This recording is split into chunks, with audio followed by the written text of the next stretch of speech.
You hold the Guinness World Record of jumping out of an airplane more than anyone in 24 hours completely naked. How exactly cold was it? Just tell me when to stop. Is there a dangerous moment? I pull my handle to open my parachute, it won't open. Holy crap. I pull again, it won't open, so I panic. I'm now falling back to the earth, which means I have 5.5 seconds before I hit the ground. So if that pulled any later, I would not be here. I don't know if you knew, I did 60 in a day because every hour, every day, 60 men take their own life. We lose a man a minute to suicide. And something I haven't talked about publicly, some of my family will be upset about this, and I really don't care, Weston. I lost my job. Depression completely overtook my life. That I thought it would be a good idea to try to take my own life. And it was terrible. Bro, Yeah. I've never talked about that, Weston. Well, thank you. And I've been on like the John Oakley show. when you're flying out of a plane naked, what does your peener look like? Welcome to the Here's What Happened podcast. It was funny. I'm here. Okay, dude. Just wait for it to kick in.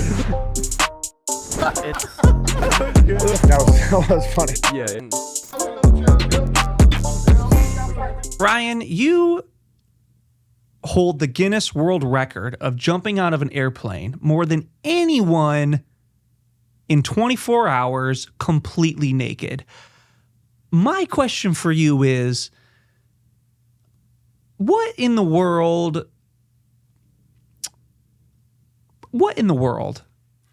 That's a great question. You know, I got out there and I had to make my mom and dad proud. And my mom said to CNN the greatest quote. I didn't tell you this. The greatest quote ever. Thank you, Mom, for stepping up for me when they said It was small. she already knew. She told everybody that, you know. So CNN asked her, they said, well, how do you feel about your son setting this record naked? And my mom said, well, when I found out he was going to do it naked, I was a little uncomfortable, but then I realized it's not pornography. Okay. Welcome to the show. I got it now. All right. Well, see, it's perfect. Welcome to Here's What Happened podcast. I'm Weston Emery. We have a special guest today, Rian Kanouff. I said that right this time? Yeah, you Rian nailed it, Kanouff. Here, why don't you give the intro? I'm not good at this. Go ahead. Welcome to the Here's What Happened podcast with Weston Emery. Special guest, Rian Kanouff here. He is well known in the skydiving community. Is that right? You're relatively well known in this? I think so, yeah. Okay. You have jumped out of a plane how many times? I have 2,188 jumps today. Yeah, almost 2,200 jumps. You do this full time. This is your job. Yeah, I jump every day, try to get 7 days a week. You know, so I might take Sunday to Holy rest. smokes. So but- he takes his Sunday rest. But most well known, Ryan, for being naked. Everyone's seen his wiener. Is this about right? I would say that the majority of them have seen my wiener. Lucky team to be a skydiver. Well, you know, I'm the naked skydiver. I hold the Guinness World Record for the most naked skydives in 24 hours. Just flying out of the sky, letting it all hang loose. I bet some birds give you attention here and there. It's the angel wings. You know, out of the 60 jumps that I did, I landed 59 out of 60 in the exact spot I was supposed to. The one that I didn't is because a hawk flew with me right next to my parachute. He thought he saw an earthworm. And he was kind of, I was scared. I was like, hey. So I wasn't worried about landing there. That's terrifying. Well, Ryan, I'm so glad you're here. Welcome to the show. And thank you, man. It's great to be here. Yeah. How long have you been skydiving now then? So I started skydiving in 2017, which is ironic. I'm terrified of heights and airplanes. 2017. You were how old at the time? I was 32. No, time out. How old am I now? I'm 37. In 2017, 8 years ago, I was 29. Okay. Yeah. Almost 2,200 times you've jumped out of a plane. Yeah. In what, 8 years? Almost 8 years. Yeah. December 3rd will be 8 years I've had my license. What's the math on that? How many times? That's like once every day for 5 years. Am I going crazy? Yeah, I think that's pretty close. Is that 6 years? That's close, yeah. Yeah. How many times a day are you jumping? Sometimes 5, sometimes 10. Holy it smokes. Depends. I have the opportunity to train a lot of awesome people. So Now, I have so many questions, particularly about jumping naked, but we'll get to that, okay? We'll get to that. I want to know a little bit more about where you came from and a little bit of home life for you. So you said you come from Nebraska and you moved to Tampa from Nebraska? yeah. And this was back in 2017 when you moved? No, I moved here in 2022. 22. I set the record in 21, and then I came here in February. So the of 22. naked skydiving, this was in 2021. Yeah. Okay, and you said that you were trying to break another record at some point? What was that? Yeah, we did. So I did the solo, the most naked skydives in 24 hours. And then I got contacted by a group here in Florida that was like, hey, we're going to try Was it a strip club or was it? Hey, we see you have a lot of talent, man. We want to use you. Yeah, the job offers just came flooding in, and you have no idea. But some guys in Florida wanted to do the largest naked formation, so the most naked people at once. And I said, well, I guess I'm going to Florida. You gonna call me? No, dude, you're in on the next one. I think we're shooting for July. We'll break a new record July. How many people were you? So you had a ton of people up there, what, holding hands just naked? Yeah, we got, at that one, it was 21 people. The next year, we bested that with 24 and then 26. And then this year, they bested that with 32. And I wasn't on that one. You weren't on that one. They yeah. didn't invite you back. They did it in Chicago, and I was here working on another project. This is, I need you to know this. I'm a very blunt guy. This is the weirdest conversation with anyone I've ever had who I just met 5 minutes ago. It just feels a little intimate, you know? I don't mind it, but... you have no idea. You haven't asked the most asked question. The most asked question is, did it hurt? Okay, you know what? Let's just get this out of the way now. Well, I had a format in my head, but let's just throw it out the window. Did it hurt? Flying out of an airplane naked, does it hurt? It when you jump at altitude and we're doing that, like those big group jumps, Yep. Yes. But the solos Occasionally. are fine? The solos are okay because I'm getting out so low. So when we go skydiving, we jump at like 13,500, 14,000 feet. That's the group. Typically. But when yes. you're solo, it's... When I do the record getting out as many times as I can in 24 hours, Yeah. I'm getting out super low. So I can get out and get down. What quick. is super low? About 2,000 feet. 2,000 feet because you're trying to get in as many jumps as you can. Exactly. And how long does it take you to elevate in the plane to about 2,000 feet? 7 minutes. So it'll take us about 5 minutes to get to 2,000 feet.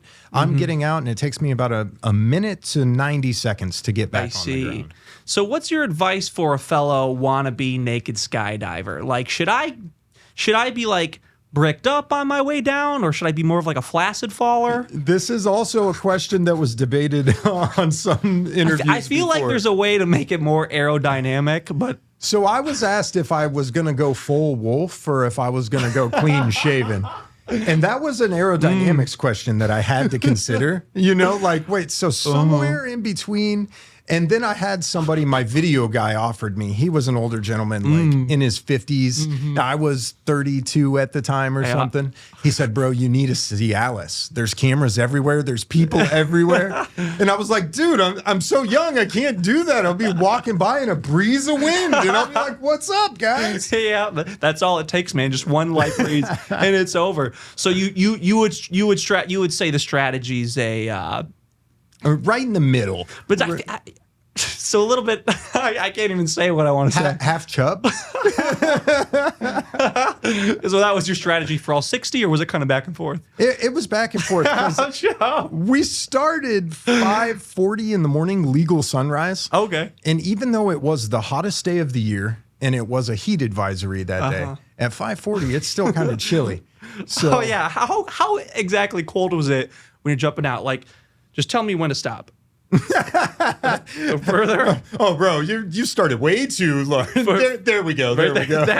Ladies and gentlemen, it is that cold up in the sky, 2,000 feet in the air, naked, falling out of an airplane. That's how cold it is. That's still pretty impressive for that high up. Quick pause. Thank you so much for listening on YouTube. Unfortunately, this is going to have to be my last episode ever. If you do not subscribe, seriously, it is the best thing by far that you can do to support me, because if you're not subscribing, then my channel isn't growing and then I can't keep doing this. So please take a quick second, flip your phone, click the subscribe button, click the like button, and then flip back and enjoy the rest of the episode. Thank you for listening. I've got to give it to you. Well, we were going to attempt, I'm planning to attempt 100 in a day. Okay. And that will be June 16th. So you were going to jump June 16th. You were going to jump out of an airplane naked 100 times in a row within 24 hours. Yes.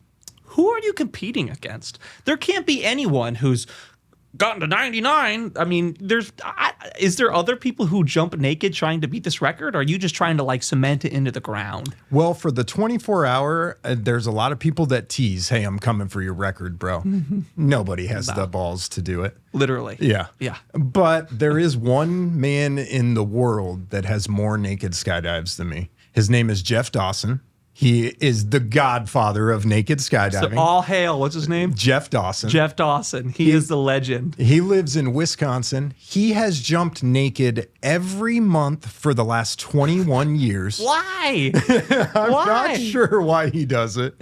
He has more than 1,000 naked collective skydives, and he jumps in Wisconsin, January, February, all through the. You know how cold it is in Wisconsin? We're going the other way. We're getting inverted at this point.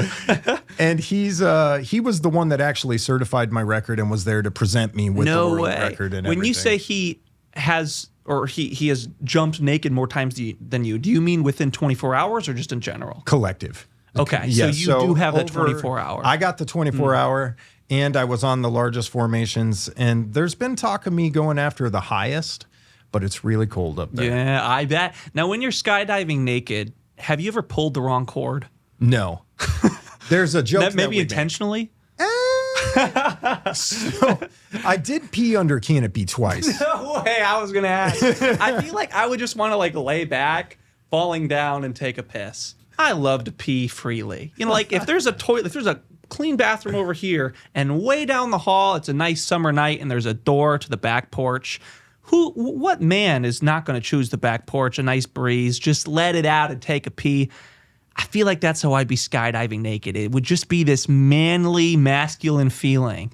I can't disagree with that. I recently just had my bathrooms remodeled in my house, so I had to go out on my back anytime. And it was a good. This is Florida, man. Yeah, and it's just like and even palm trees. A big snake might even get up and bite you, but it's not going to stop you, right? No, it's worth the risk. It's worth the risk. So you actually have peed falling? I haven't peed falling. I've peed once the parachute was open. I don't falling. Oh, no way! It might get messy. So you're floating there and you just take a piss. Yeah, like is it raining? No way. That is. I mean, it's so degenerate, but that has to be one of the most freeing feelings of your entire life. I use naked skydiving as that reference to a lot of people. My father said to me, he said, you know, I'm really proud of you. You did it for a great reason. You got out there and you accomplished your goal, which was a wild goal, 60 skydives in one day. Naked. But I just don't understand why you got to be naked. Well, I got to ask you the why. We're going to dive deep into that. One more thing, okay?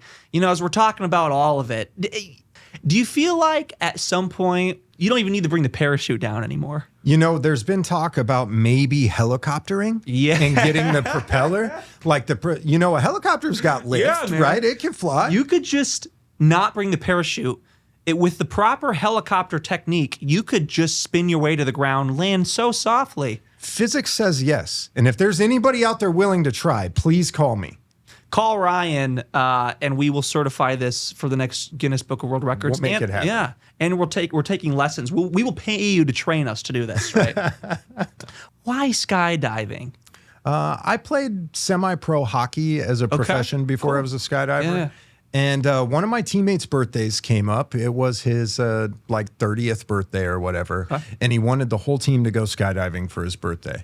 I was the captain of the team at the time and terrified that the coach was going to take my C because I was the only one on the team that said, I'm not going, guys. You just didn't want to jump. Yeah, I am so afraid of heights and so deathly afraid of airplanes that I was like, there's no chance I'm going with you guys. Have fun.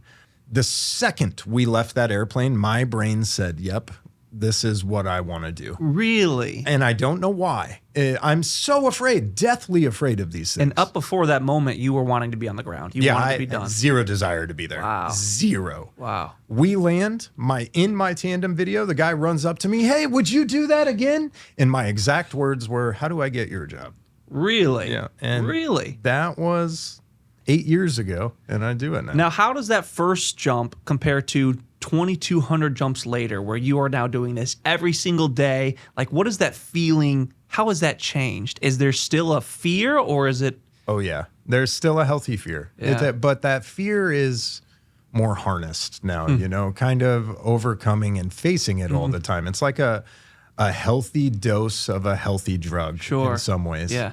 And it lives with you arguably forever. That crazy, because we're challenging the mind. Everything that says, don't do this, like my fears and everything did, said, no chance I'm jumping out of an airplane. Yeah.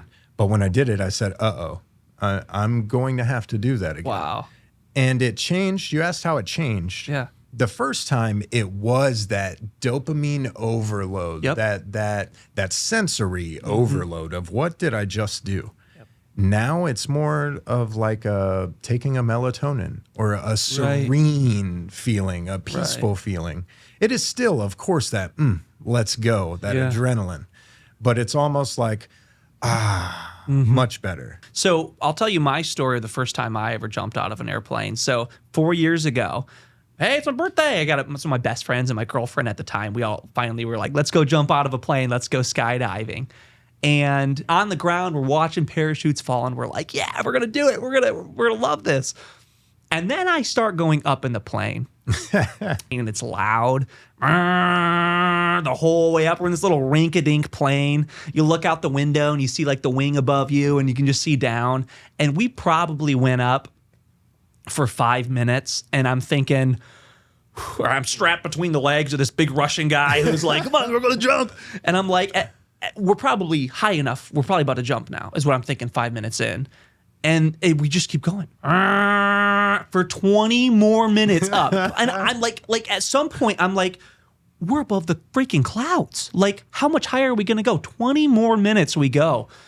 And he doesn't give us a heads up. Eventually, he just swings the door open. And I'm laying there. I think it was Will Smith. I saw him in this video describe. He's like, you never realize that you've never been in a plane with the door open until you're in a plane with the door open. You didn't think about it until the door opened. The wind starts blowing in. Your ears are accustomed to that plane sound from the last 25 minutes. He takes my legs. Remember, I'm sitting between them. He throws me out the door.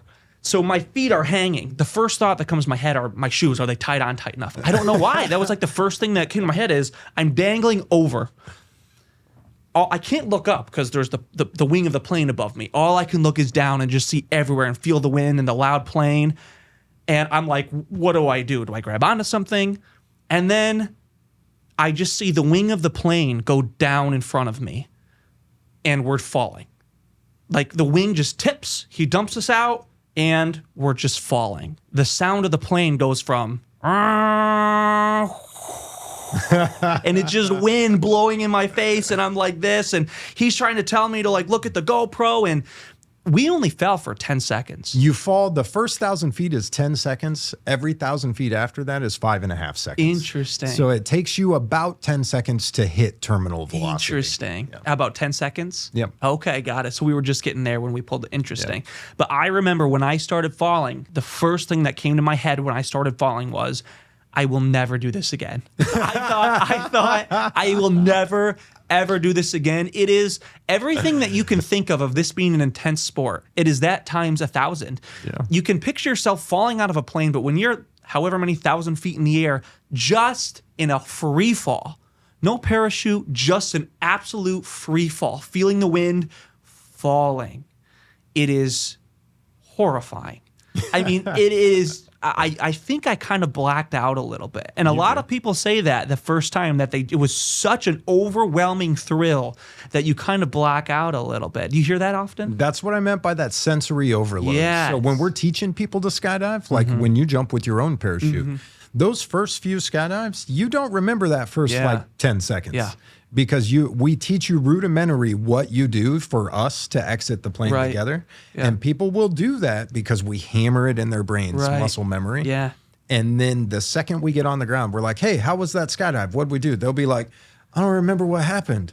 That's what all Yeah. four of us were when we hit the ground. We were all like, I really can't remember that very well. Like there's something about it that it was a sensory overload. I've never heard it like that, but that's exactly how I describe it. There was so much emotion and thrill that it was really hard to process. Just falling out of a plane. You're doing something extremely unnatural Yes. to your brain. Yeah. Before skydiving, this was to your death. Yes. If you were Yes. falling like Yes. that, you know? Yes. So our instinct, our human instinct says, no, no, no, no, no, no, no, no. Yep. But then something about us says, let's do it. Let's do it. Yeah. And that's where I'm at today. Why do you do it? So like you said, you enjoy it, but there's two different levels, right? On one level, there's just, liking some thrill and liking to have some fun and this and that. But then there's skydiving every single day, jumping at new altitudes. And I mean, this is a extreme sport. Why does that connect with you? That is such a great question because there's probably 1,000 different ways to answer it. What's the first one that comes to your head? At the core, exactly what I do with my life today in Skydive First Project, adventure therapy. It is, I think, most people in the world would benefit by speaking to a therapist on a regular basis. Just another person to bounce your ideas off of and talk to. Yep. Skydiving is kind of its own form of a therapist because it's resetting your brain. It's showing your brain in a way that anything is possible. Yep. Like we just said, it instinctively says, don't do this. Yeah. This is not okay. I should not make or perform this action. But we do it anyway. Yeah. And in a way, we're creating new neural pathways in our brain that show us like, all right, I thought this challenge was unobtainable. I can't do this. But then I went and did it. What's that teach our brain for the future and other challenges? Right. Yeah. Yeah. So you do it all the time and you get that rush and that feeling and you kind of just get to walk through life like, all right, Right. well, here's this next challenge. And it's not always like that. It's not this saves the world for you and makes you able to do anything, but it sure helps. Yeah. No, I bet. Can you why be naked? What was the actual intent behind this? That's a great question, Weston. And I would say my main intent was to really bring as much attention as possible to one of the darkest, least talked about subjects that we face as men in today's world. Which is? Mental health and facing life to a point that you really think it's time to give up. I don't know if you knew I did 60 in a day because every hour, every day, 60 men take their own life. We lose Really? a man a minute to suicide. Really? So I partnered with one of the largest men's health charities in the world, Which is? Movember. Movember.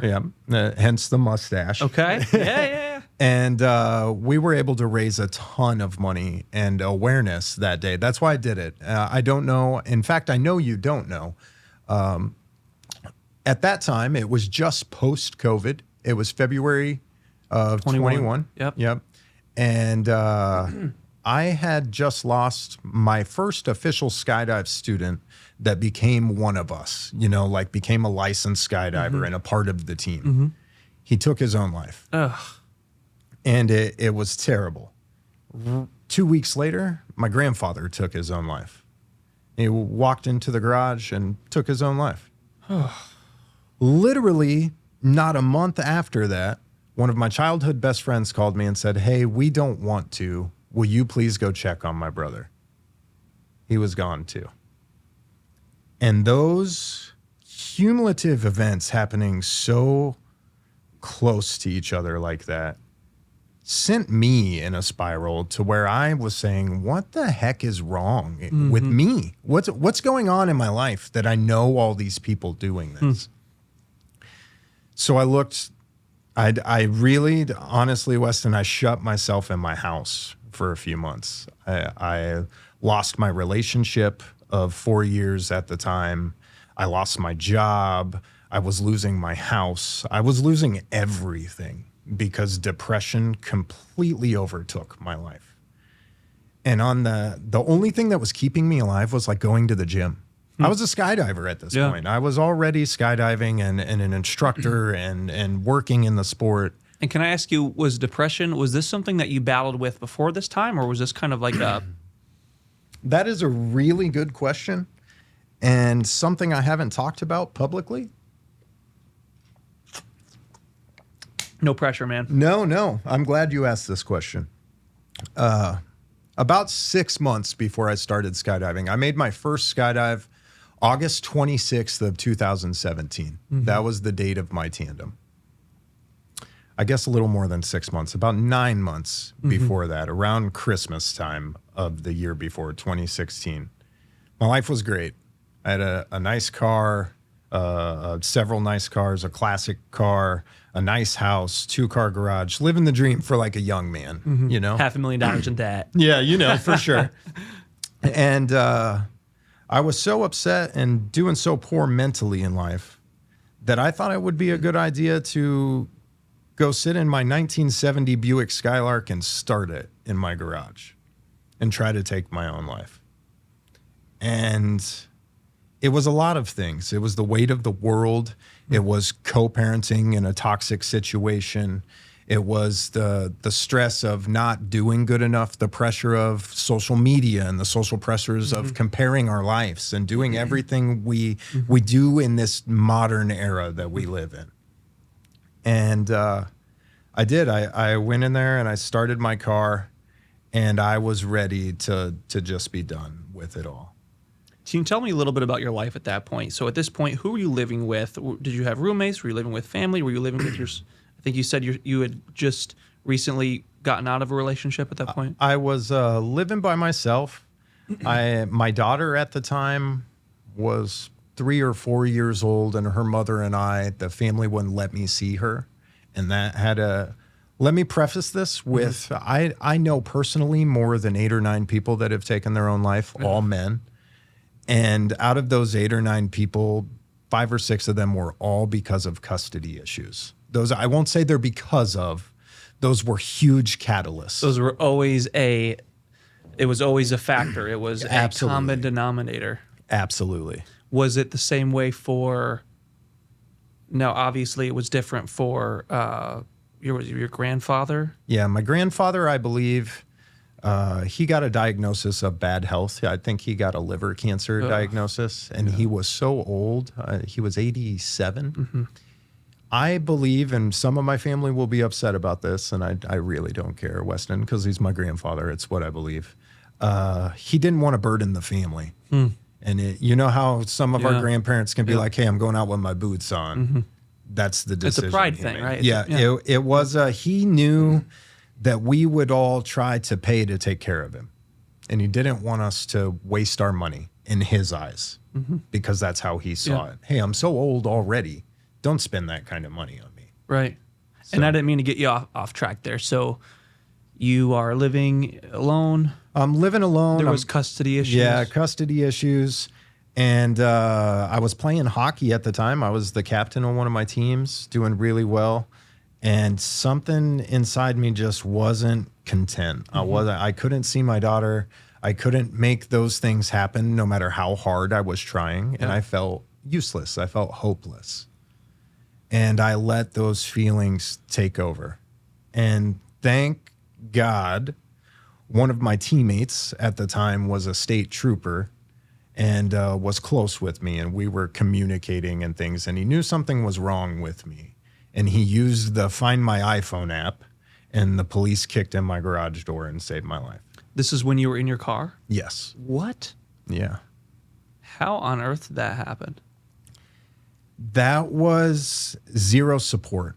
You know, being a man in a world today, we all have those moments where we tell ourselves, even in the lowest moment, I have to handle this by myself. Yeah. And it was zero support. If you could tell yourself at that time, like if you were the one to kick open that garage door, what would you tell yourself at that point, or anyone else in that garage, right? Anyone else struggling with that, wanting to kill themselves?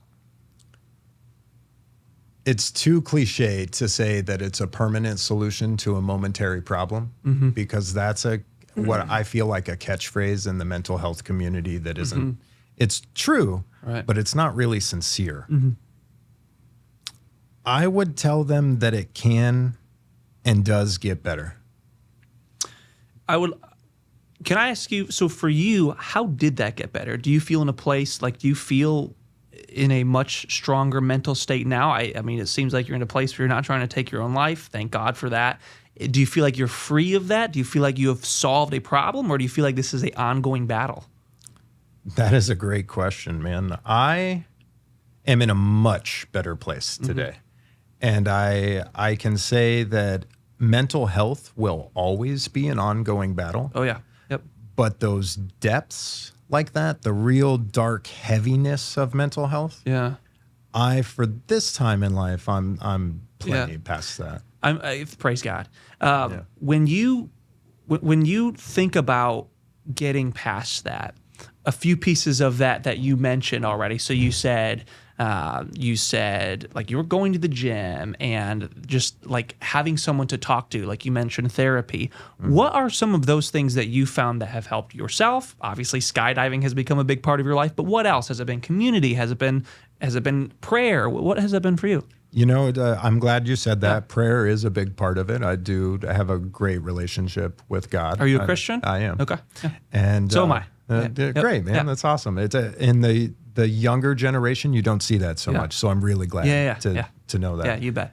And that's why I think we kind of have to be loud about it, right? Make it it's a personal thing, but it should also be the most public thing about us, right? And I think for the last few decades, we've been taught to not be loud about it. And just popular culture does that to us. So it's awesome to hear you say that. That's right. Yes. But yes, I have a very, very dear friend of mine, Tom Derby, that I talk to on a daily basis. He's basically my brother. Okay. And has he been around for a while? Yeah, he helped me establish Skydive First project. Okay, nice. And we're doing a lot with that. So I would say community, family, staying close with your family. Good. I don't have a great relationship with my personal, like my immediate family and some of my extended family. I'm an only child, and that's really rough, kind of that lack of support. So I kind of had to build my own, and skydiving helped me do that. Right. But it more so taught my brain that I could, you know, than giving. I can do this. I can do this, right? Absolutely. Yeah. And can I ask you, what's your relationship with your daughter nowadays? We talk. In fact, right now we're it's moving through the courts, and it's volatile still, which is so unfortunate because I have the utmost respect for her family. Okay. But I come from a very broken, povertized side. I come from the wrong side of the tracks, and her family does not. Right. So it's a social clash, and I hope someday they can see that doesn't matter. You know. Yeah. No, that makes sense. That makes a lot of sense. I completely, well, I wouldn't say completely because that wouldn't be true, but I understand a lot of, and I sympathize with a lot of the stuff you're saying to me. And I would say I have a heart for and admiration for your heart for the mental health of men, because it feels like it is a issue in society that isn't talked about enough. It feels like when men are talked about the most, it is about them being toxic. It is about toxic masculinity, or it is about what they don't do enough of, or what they're not good at. And it feels like, as a man, are you single? No, I'm married. You're married now? Yeah, Oh, great. When did you get married? I got married in, man, I don't know what year. What year is it? We'll skip this part. What's her name? Karen. Karen, plug your ears. It's 2025. We got married last year. Oh, congrats. All right, yeah. Oh, good. Yeah, 24. Oh, congrats. Yeah, so you're not looking anymore, but I'm still looking. I'm a single man. But I think as a man in society today, it's exactly what you were saying back in 2017 in your garage, dude. There is so much weight, and I'm speaking from experience. There is so much weight on my shoulders. And this is coming from someone who's not a father, who's not a husband. And I just mean the weight of feeling like I have to impress people, like I have to live up to something or someone. this feeling of I have a calling, but I don't know what it is. This feeling of I have a purpose or I have to be doing something. I think social media, like you said, is horrible. I think that what men are today is not what men are created to do and be. Absolutely. I don't think so. I work on a desk. I work at a desk all day. I don't think that's how I'm designed to work, right? I don't think I'm supposed to sit down and play on my computer and be on the phone. I'm glad you said that because I forgot to mention that's what I was doing when I was so depressed that I tried to take my life. Right. I was a business development director in charge of 21 locations of a company. And I don't want this to be confused. Not that anyone out there doing that, not that is a bad thing to be doing. But my brain couldn't handle that being in that box. I had to do something else. Yeah. And skydiving was it. Who would have thought? I had no idea that this is what I would do. Yeah. And now we have a Skydive First project. I've talked about it a couple times. Yeah, let's hear about it. It's an adventure therapy program where we use skydiving and that sensory overload that we're talking about to treat depression, PTSD, high anxiety in someone like me. Skydiving saved my life. So I am a product of what our adventure therapy is. And now we're using it. We're actually testing. We're the first company in the world or first organization in the world. We're developing an EEG system. So EEG. That reads the brain, the electric waves of the brain. I don't know what it stands for. I'm the skydiver. Don't worry about it. They're the medical team. I'm just the guy jumping. I just jump with my wiener out, okay? Hey guys, watch out. But I just pee from 20,000 feet in the air. That's all I know. It's raining again. No. But we're developing that to read the brain waves and what's happening to the brain while we're skydiving. So we can actually start looking medically. Why does this happen? Because we have so many case studies where we can say, look, it worked. Look, it worked. But we have no actual data to see why. To say why. Yeah. So now we're developing the system where we can actually read the brain waves in free fall. Not Who is after. we? Is this someone who's part of your team? What? The Skydive First project and Tom Derby, who is helping me out a bunch. He's the brains behind the outfit. Yep. I'm the skydiver. We have a board of directors who are all much more intelligent and focused on the medical side of things. Yeah. I'm kind of out there in the field putting it into practice. You're saying, guys, this works, and here's my testimony, right? Yes. Yeah, that's cool. What's the personal life for Ryan? Are you wanting to have more kids? What's the goal? Well, I think I'm done with children. Okay. I have one gray hair in my mustache now, and I think that was kind of the sign. Man. Yeah. I'm very happily married. I have a son with my wife Karen. His name is Logan. He's nonverbal autistic, so he's my best friend. 15. But my best friend in the world. I got blessed by God. His favorite things are indoor skydiving, the wind tunnel, and skydiving. So this isn't your biological son. But he's your son. Yeah, he's my son. Does he call you dad? Yes, absolutely. Awesome. Absolutely. We communicate with sign language. He's nonverbal, but he still communicates. Yeah. And his mom is a little jealous, actually. Sorry, babe. Because you are his best friend. Yes. And we communicate. I understand his noises. Yeah. And she doesn't. And, like his grunts and stuff. I'll know, he needs juice. And he'll be in the other part of the house. And she's like, how did you know that he needed juice? And I'm like, because he's my homie. Exactly, dude. So, do you guys, what's your relationship like with your son? What's his name? Logan. Logan. Oh, you already said that. Yeah. So you and Logan, what is it like? I mean, I know a handful of autistic people, and I mean nonverbal autistic, and the best. It is they are the happiest people. There is no pure joy. No pure joy. No. And he is, you said it best, my homie, man. You ever wrestle with him? Every day. I have some house guests in town right now, and I feel weird when I'm tickling him. Maybe they don't think it's so awesome that I'm just tickling a 15-year-old. Yeah, you guys don't get it. I love this guy. He loves it too. And we have we were filming a movie called The Naked Skydiver. We had the Netflix thing. Yeah, you were telling me. We had a contract. Everything was going great with that. We had a team. We had a script. We were moving forward. In 2021. In 2023. Okay.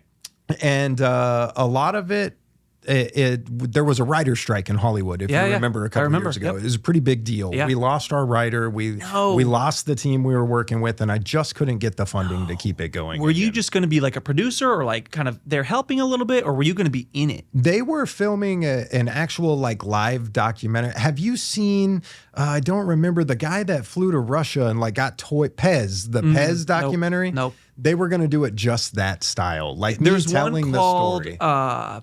There was this one who this guy climbed. He was like a rock climber. Yeah, free solo. Free solo. Yeah. It's something like that kind of, where it's like, I think it was actually interviewing the guy. Yeah, something similar to that. Sure. But then they had like reenactments going on, like while I was So they telling had the actors. story. Yeah. Okay. So it was going to be really fun and Yes. really cool.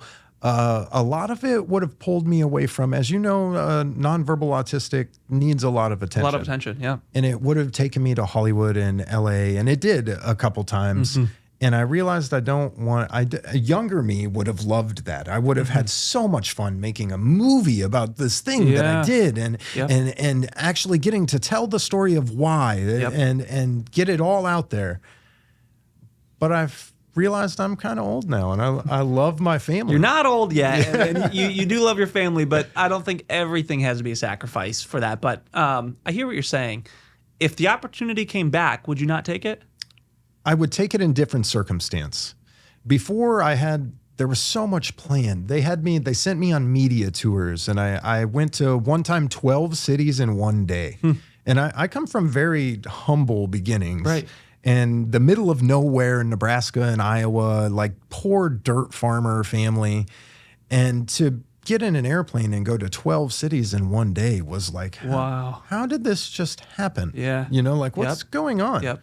And it was a little overwhelming, honestly. I bet. And now if it could go a little bit different, I would do it again for sure. So if anybody wants to film The Naked Skydiver. I tell you what, I'll step up to the plate. I will jump out of a plane with you. I wear clothes. You let it all hang out, and I'll film you. We won't post it anywhere, but I will keep the footage. Yeah, Deal? We can make something like that happen. So that's how it's done, guys. So of all of these skydiving stories you have, is there a dangerous moment? Is there like a most dangerous? I have a couple that were real dangerous. You know, you didn't ask me, and I can't believe this. What? Most people are always like, have you ever used your emergency parachute? I didn't even know there was an emergency. You have your balls for that. You have your helicopter. Yeah, well, so I take two. In every parachute system, you have your main parachute that you use every jump. Right. The FAA requires us legally to have a backup parachute in that system. It's called your reserve parachute. You use that on average 1 in every 1,000 jumps. You'll have a malfunction and your main is messed up. 1 out of every 1,000? On average. So you've had to use it maybe twice. I've used it once. Okay. And on that jump. Now, that's horrible. 1 out of every 1,000 something goes wrong with your parachute. But that parachute, that reserve parachute is inspected and packed by an FAA senior rigger, master rigger, that certifies it and makes sure it's okay and going to work. So who certified the first one? You? Yeah. Okay, so you packed the first one, and then pro whoever packs the second one. Yep. And it gets repacked every 180 days to make sure it's still good. You know, they check it. They're like, hey, everything's good in there. Okay. Let's put it back and nope, leave it. This one's actually not good. It looks like a mouse chewed through it. Exactly. They 179 days ago. Let's hope not. Let's hope not. So we're in a small airplane like the one you jumped out of, which what you described was a Cessna 182. Just a little tiny Cessna. You were sitting right next to the pilot, right? And then so it was like the pilot, then me, like right behind the chair. Yep. Big Russian man behind me. Other big Russian man, my girlfriend sitting in between his legs. It's glorious. 30 minutes. So we were in the same kind of plane. This was when I was jumping in Nebraska. I had my girlfriend in the plane showing off to her, like, look what we do. She was staying in the plane, not jumping. This was what year? 2019, pre-COVID. So 2018, 2019. Was this your girlfriend at the time or your now wife? Girlfriend at the time. Okay. Kissed her and jumped out, and I couldn't get my main parachute open. I got out at like 3,000 feet. So I told you earlier, 10 seconds, 1,000 feet. Yep. We open our parachutes legally at about 3,000 feet. Okay. So getting out of the airplane at that altitude, I have to open right away. I get out and I try to open and it won't open. I pull my handle to open my parachute. It won't open. Holy crap. I pull again. It won't open. So I panic. I pull so hard that it rolls me onto my back. I'm now falling back to the earth. And I look at my altitude and it says I'm at 1,000 feet, which means I have 5.5 seconds before I hit the ground. So I roll over and I pull my emergency parachute. And as I pulled it, I said, son of a... because I knew I wouldn't be able to jump again that day. I was such a new jumper that I was clueless to the fact I'm at 1,000 feet and I'm pulling this. It's going to take a second for this parachute to open.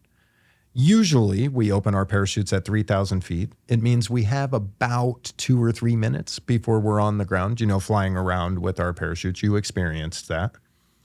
I had about 15 seconds before I hit the ground because my parachute opened so low that it was open and then ground. Wow. So if that pulled any later, I would not be here today. You would have smoked the ground. Yeah, absolutely. So when that went off, you landed in 10, 15 seconds. Yep. Holy smokes. Yeah. What was that like emotionally?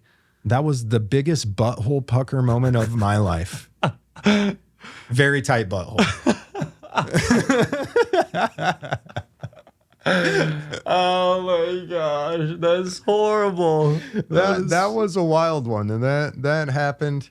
And then I'll send you a picture after this. I have a photograph of a girl almost killed me after it was a student.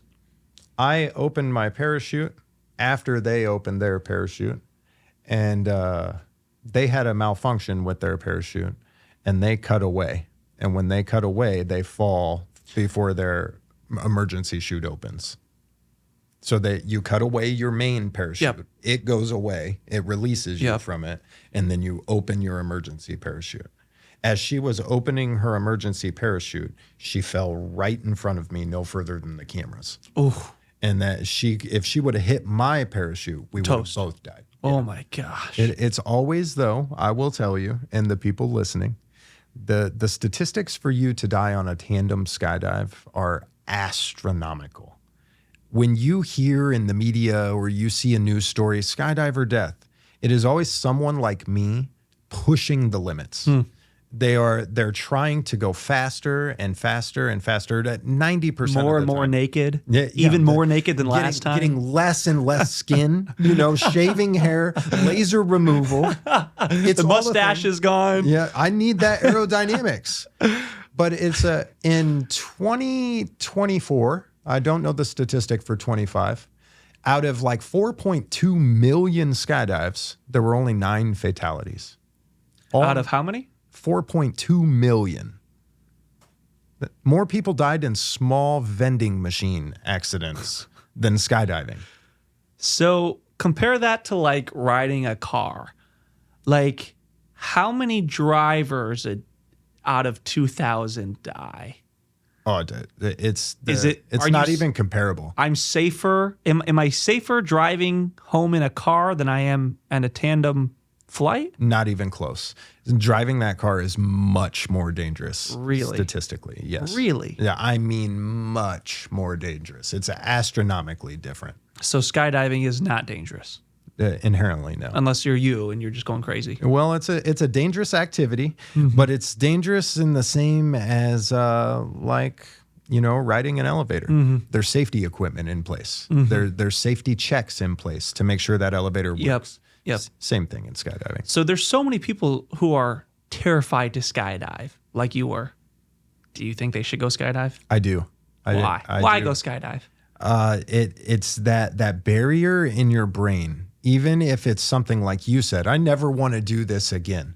It still sets that benchmark. Yep. Like, hey, but I did that one thing. Yep. So why can't I do this next thing? Yep. And I think that's right now in our society, we need that for people. And it might not be skydiving. It's not going to be skydiving for millions of people. But for some, it will absolutely change their lives. In the next few months, there's going to be some other kind of record-breaking goals. You want to share a little bit about what that will be? Yeah, so June 16th of 2026, I'm going to get a team together, and we're going to have a real big launch party for the Skydive First project officially, and I'm going to attempt 100 naked skydives. Okay, right. You said that. Yes. Yeah. 100 naked skydives. Good gosh. Off topic. Do you need like a photographer or anything for that?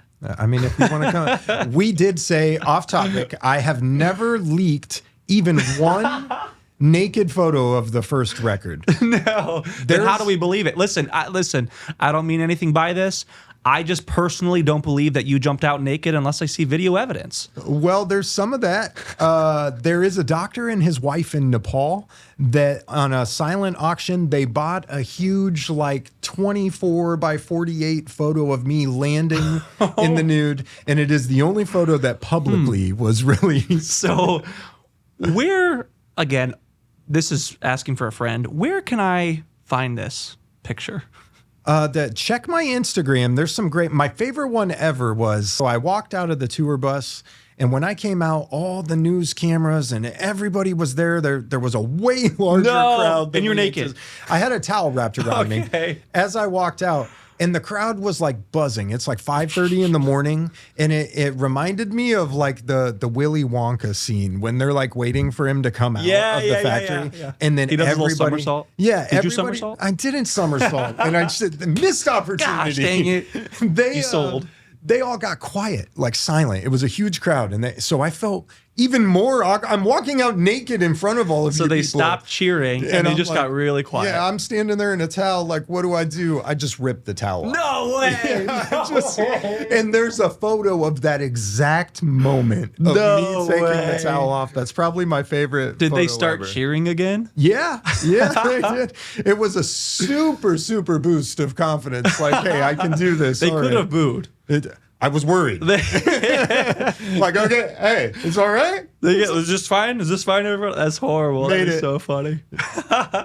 Yeah, those photographers did a great job. But yeah, we could use some more if you guys want to come take pictures. Hey, yeah, man, I'll get my 150 millimeter, or we'll bring out like a massive telescope. Again, this is for science purposes. So. Of course. We're studying here. It's here. Research, people. I know, and you know what? We might as well just scrap this whole podcast because there's going to be people who are listening to this thinking that it's anything other than science, that I'm trying to sneak a peek, which, of course, I would never. Tisk. When you did this 60 naked dives, you did it for mental health. Yeah. What was the response to that? What kind of publicity did you get for that? Obviously, there was a Netflix thing, but what kind of publicity did you get for it? What kind of response? And do you feel like that got the attention that you wanted in regards to the mental health focus? Absolutely. Before that, I was just a regular dude. I was a skydiver in the middle of nowhere, Nebraska, and I did it as a hobby. I mean, it was my job too. But only in the summer because it's Nebraska. Right. But it was my lifestyle. And I lived in a very small apartment by myself, like the very meek life kind of. And I did that record and I did some major news interviews that night. Yep. And I thought, well, this will be on my local news and that'll be cool. I honestly thought that, okay, mission accomplished.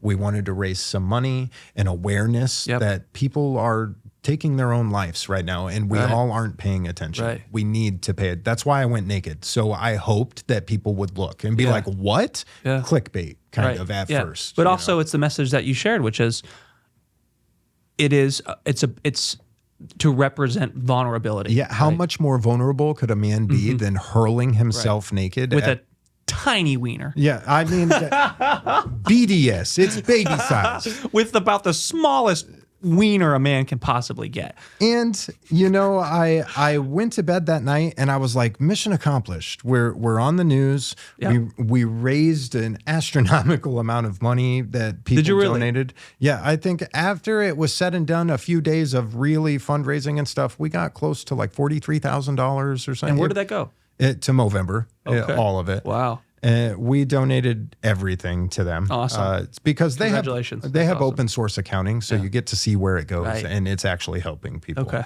cool. But I woke up Thursday morning. It was a Wednesday that I did it. I woke up Thursday morning to something literally like 813 notifications on my phone. And I had like 200 followers before this, you know? So I was like, what is going on? Yep. And it was all news stations reaching out to me. We want to talk to you. Can you be on? We want you on this. We want you on that. Oh, man. And then when it was all said and done, I had an agent help with everything because I had no idea what I was doing. Yep. You know? I was on more than 600 news stories in more than 25 countries. And I got to do major interviews. I got interviewed by John Landecker in Chicago. He interviewed Obama and then interviewed the naked skydiver. I was like, I don't know if I belong here. Yeah, I think you did, though. I think that is so awesome. So when you're flying out of a plane naked, I got to know, what does your peener look like? Like, is it just like flopping through the wind, or is it like just soaring? Like, give me like a audible description. Are you ready? I'm ready. Wacky, inflatable, incredible tube, man. I feel like if it were me, so like for you, it might be like up here. For me, I feel like it'd be like slap me in the... Oh, dude, that's one of the problems. So we have different disciplines. You can fall on your belly, and then it just kind of blows back between your legs. You can sit like you're in a chair. We call that sit flying. Okay. And then it smacks you in the face. Yep. You could go head down, and then it's kind of just blowing in the wind, and it's like 1,000 angel wings just fluttering. See, I feel like for me, if I was sitting up straight, it would get tangled up in like the... Game over. Game over. You're Game done. over. Yeah. Hey, that's one heck of a way to go down, right? Yeah. Here lies. How did, like when you're in the gates of heaven, how did you die? My wiener got tangled up in my parachute. Thanks for the blessing, God, but man. Yeah. So what does your peener look like when you're not skydiving? Well, now he's been through 60 naked skydives. And that was in one day. I have a collective of 118 naked skydives now, almost. So double. it's really just beat to hell. Yeah, you know that. Have you ever seen Billy ball bags, like the ball sack that Johnny Knoxville wears in Jackass? From Bad Grandpa. Yeah, so I have some duct tape right now.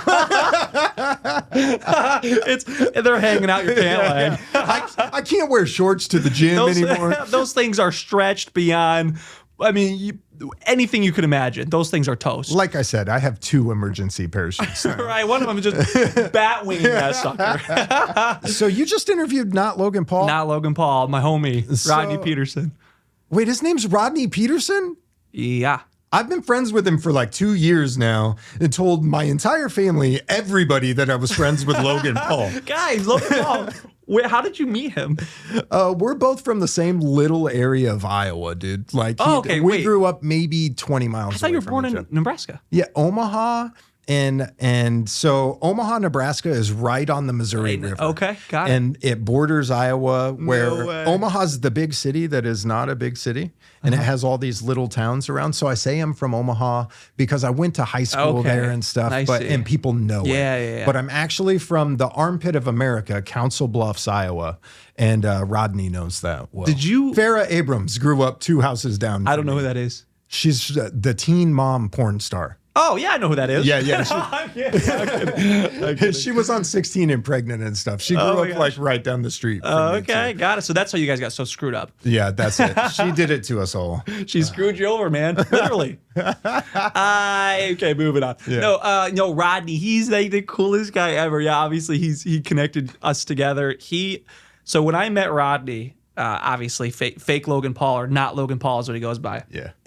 We actually talked about depression, a lot of the stuff that we kind of talked about, and he was very open and vulnerable. And we had an awesome conversation about it. So I think this will be kind of a cool segue following that. I haven't even released, at the time of this recording, I haven't even released that video. But yeah, Rodney, he's dude, he's great. Thanks, Rod, because we love you, Rodney. This is awesome, dude. We love you, man. Rodney. He really is. And one thing I love about Rodney, and actually, let me tell you this too. This is something that I found. So this is obviously a new podcast, right? It's brand new. I have a little bit of TikTok background. I have made awesome connections. And the people that I have gotten to come meet me and support me has been unbelievable. It has been like, I mean, you coming on. You have so many stories to tell, and you have so many people that you could be telling the story to and opening up to. And so you coming on my podcast and sharing this stuff. And there was Brendan LMAO. Did you see that one? Yeah, I watched that one. Hey. Dude, Brendan is the energy, bro. It's your energy. Listen, you have good energy, bro. I think that I appreciate it. I really think that I've been lucky that the people that I've met have just matched well. We've just had a good time. But Brendan and yourself, Rodney, when I've met with people, they've all been like, hey, let's get you connected with this person, this person. Yeah. It has been, I mean, literally when I say praise God, it has been an absolute crazy this year. My first episode was in the end of August. For context, it's the first week of December right now. Like we're rolling. Wow. We are, yeah. That's momentum, bro. It's been a lot of work. Yeah. But I am so grateful for you. I'm so grateful for all my guests so far. Thank you so much for being part of this. Absolutely. I don't know what your next adventures look like. You are just a huge thrill seeker, but your story of you being vulnerable, opening up about depression, and I've never talked about that, Weston. Thank you. And I've been on like the John Oakley show, Jason Alexander, like George Costanza. Yeah, I've been on his podcast. Oh, yeah. I've done some big ones, and I haven't spoken about. Well, thank you for opening. Thank you so much for opening up. This was a good place. Yeah. Oh, good. Oh no, I appreciate that. Yeah, I'm so glad you know Jesus. I'm so glad that comes out in the way you conduct yourself and our conversation today. So again, thanks for coming on, man. You know, we have airplanes and parachutes less than 45 minutes away. Hey, listen, I told you I never want to jump out of a plane before. You would be the only person I run it back with. Well, then we're going to have to make it happen. You want to make it happen? We'll make it happen, dude. Right now? Yeah, let's go. Let's go. Let's skydive. We're going to go throw him out of a plane. We're going to go jump out of a plane. Ryan, thanks so much for coming on. I Hey, appreciate man, it. thank you for having me. After your 100 naked jump, I'm getting you back on, okay? I can't wait, man. It was my pleasure, brother. Oh, man. Dude, thank you so much. You bet. Weston. Let's go jump out of a plane. Let's go. Clothes on. This time. All right, clothes on for the airplane jump. Clothes off later. Yeah, for sure. All right, let's go.